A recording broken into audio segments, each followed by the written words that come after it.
Welcome मेरे प्यारे दोस्तों। तो आज का जो हमारा लेक्चर है वो मोमेंटम पर है।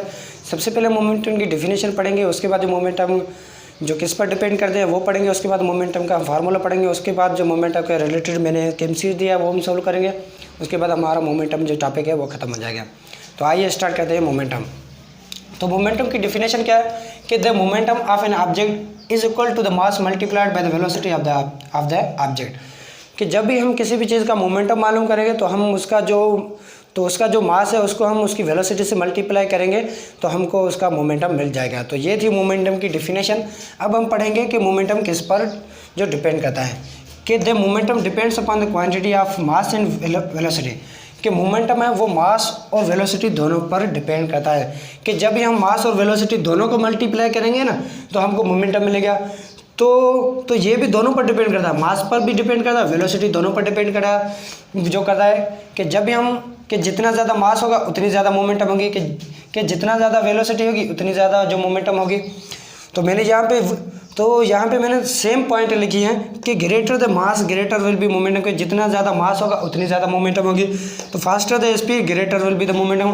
कि जितनी ज़्यादा स्पीड होगी या वेलोसिटी होगी कि उतनी ज़्यादा मोमेंटम होगी। तो ये थी मोमेंटम की डेफिनेशन। अब हम पढ़ेंगे मोमेंटम का फार्मूला। तो मोमेंटम किसके बराबर है कि मास इंटू वेलोसिटी। कि मास को मैंने वेलोसिटी से मल्टीप्लाई करूँगा तो मुझे क्या मिलेगा, मोमेंटम। तो मोमेंटम को हम किससे जाहिर करते हैं कि momentum is represented by the P. कि मोमेंटम की जो साइन है, सिंबल है वो क्या है, पी। तो p is equal to m v. तो मास की जो साइन है वो क्या है, एम, और वेलोसिटी की साइन क्या है, वी। तो P is equal to m v हो गया। अब हम इसका पढ़ेंगे एसआई यूनिट। तो इसका एसआई यूनिट क्या है, kilogram metre per second square, or into second, or newton second. तो ये कौन सी क्वांटिटी है, स्केलर क्वांटिटी है, ये वेक्टर क्वांटिटी है। तो मोमेंटम जो है ये वेक्टर क्वांटिटी है। इसको जो डायरेक्शन भी होती है और मैग्नीट्यूड जो दोनों होती है। तो ये था मोमेंटम। अब हम पढ़ेंगे मोमेंटम के रिलेटेड एक एमसीक्यूज मैंने दिया वो सोल्व करेंगे, उसके बाद हमारा जो टॉपिक है वो खत्म हो जाएगा। आइए स्टार्ट करते हैं हमारा एमसीक्यूज एक। A car of mass 800 kg is moving with velocity of 2 metre पर second. What is its momentum?